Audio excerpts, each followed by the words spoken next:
लक्ष्मी जी की दो बहुएं थी, सुमन और राधिका, और दो बेटे, अजय और सुशील। लेकिन लक्ष्मी जी के बहू बेटे उनको अपने साथ रखने को तैयार नहीं थे। बहुओं के तेज स्वभाव के चलते लक्ष्मी जी को अपना ही घर छोड़कर एक किराए की कोठरी में रहना पड़ रहा था। कुछ दिनों से उनके बेटों ने उन्हें पैसे देना भी बंद कर दिया था। ऐसी स्थिति में लक्ष्मी जी ने अपनी जमा पूंजी से एक छोटी सी दुकान खोली। एक दिन शाम के वक्त, अजय सुनते हो, तुम्हारी माँ ने दुकान खोली है। दुकान अब इस उम्र में दुकान पर बैठेगी वो। अब क्या किया जा सकता है, माँ की तो बुद्धि सठिया गई है। मोहल्ले में मजाक बनाएंगे सब हमारा।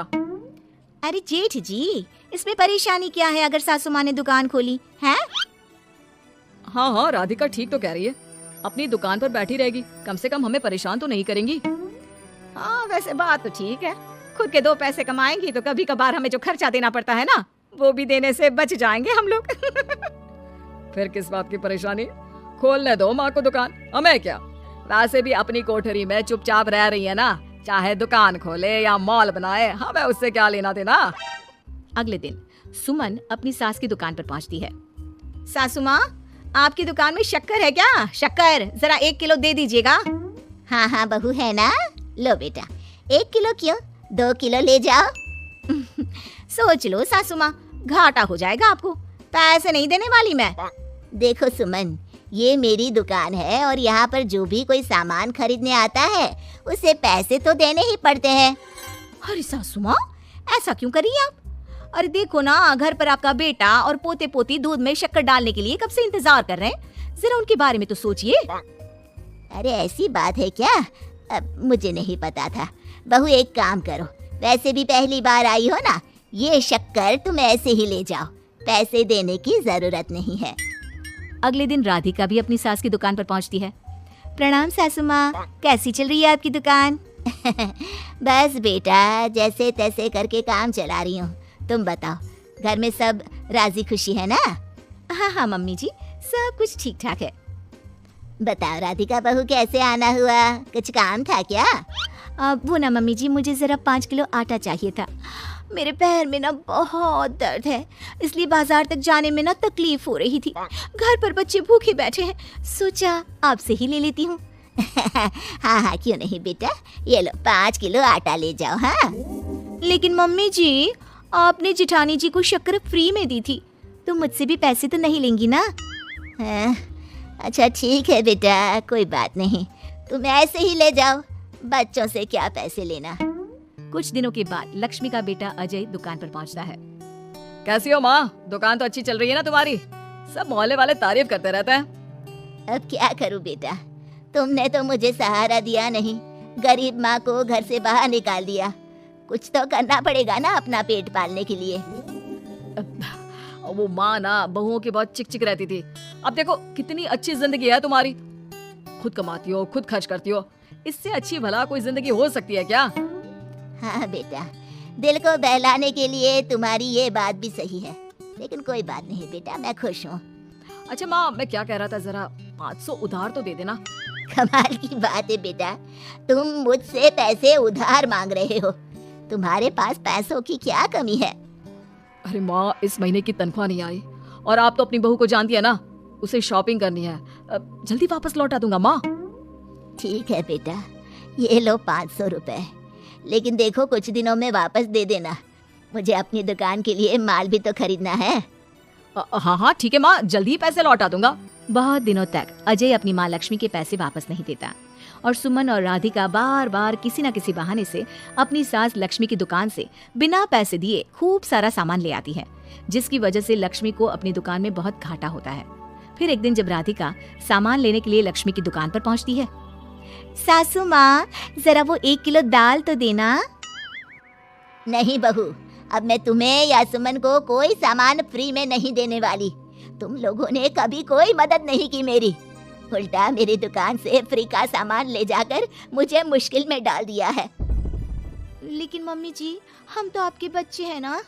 अगर इतना ही मेरे बच्चे हो तो फिर मुझे घर से बाहर क्यों निकाल दिया? देख बहू, अब मैं तुम्हें 1 रुपए का सामान भी फ्री में नहीं दूंगी, और जाकर सुमन को भी कह देना, आए दिन तुम्हारा पति मुझसे उधार ले जाता है और वापस भी नहीं लौटाता। राधिका गुस्से में घर वापस आती है। घर आने के बाद क्या हुआ राधिका, बहुत गुस्से में लग रही हो तुम? सासू माँ की दुकान पर गई थी ना? सासू माँ का तो कुछ करना पड़ेगा, जब से ये दुकान खोलकर बैठी है। अक्कड़ तो देखो उनकी। अरे लेकिन हुआ क्या है? होना क्या है, दाल लेने गई थी, मुझे 4 बातें सुनाकर उल्टा भेज दिया, कुछ दिया भी नहीं। ये तो सासू माँ ने ठीक नहीं किया। देखो मेरे पास ना एक बहुत अच्छा प्लान है। कैसा प्लान भाभी? हम अपनी सासू माँ की दुकान में किसी चोर से कहकर चोरी करवा देते हैं और सारा सामान अपने घर मंगवा लेंगे। उसके बाद हमारे पास फ्री में सामान भी आ जाएगा और सासू माँ की अकल भी ठिकाने आ जाएगी। ठीक है भाभी, मैं आपका पूरा साथ दूंगी। आप जल्दी से ये काम करवा दीजिए। और 2 दिनों के बाद सुमन और राधिका एक चोर से मिलकर लक्ष्मी की दुकान में चोरी करवा देते हैं। हे भगवान, ये क्या हो गया? इस उम्र में जैसे तैसे अपना गुजारा कर रही थी, लेकिन चोर मेरा सारा सामान लेकर चले गए। अबे क्या होगा? तभी वहाँ पर राधिका और सुमन पहुँच जाती है। क्या हुआ सासू माँ, बहुत दुखी लग रही हैं आप? अरे क्या बताऊं, मेरी दुकान का सारा माल चोरी हो गया। अब अगर आप अपने ही बहू बेटी को सामान नहीं देंगी तो ऐसा तो होगा ना सासू माँ। अब राधिका की बात सुनकर लक्ष्मी को यकीन हो जाता है कि इस चोरी के पीछे कहीं ना कहीं उसकी दोनों बहुओं का ही हाथ है। लक्ष्मी एक प्लान बनाती है, पैसे उधार लेकर अपनी दुकान में फिर से खूब सारा सामान ले आती है। अरे भाभी, देखा आपने, सासू माँ की दुकान तो फिर से सामान से भर गई है।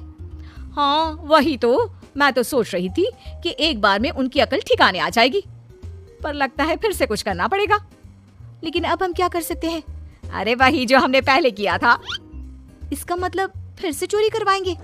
हाँ, उसके बिना हमारा काम कैसे चलेगा? और इस बार चोरी करने हम दोनों चलेंगे, कुछ नहीं छोड़ेंगे उनकी दुकान में। सुमन और राधिका दोनों मिलकर लक्ष्मी की दुकान में चोरी कर लेती हैं और सारा सामान चुपचाप अपने घर के स्टोर में लाकर रख देते हैं। लेकिन सुबह होते ही लक्ष्मी पुलिस लेकर सुमन और राधिका के घर पहुंच जाती है।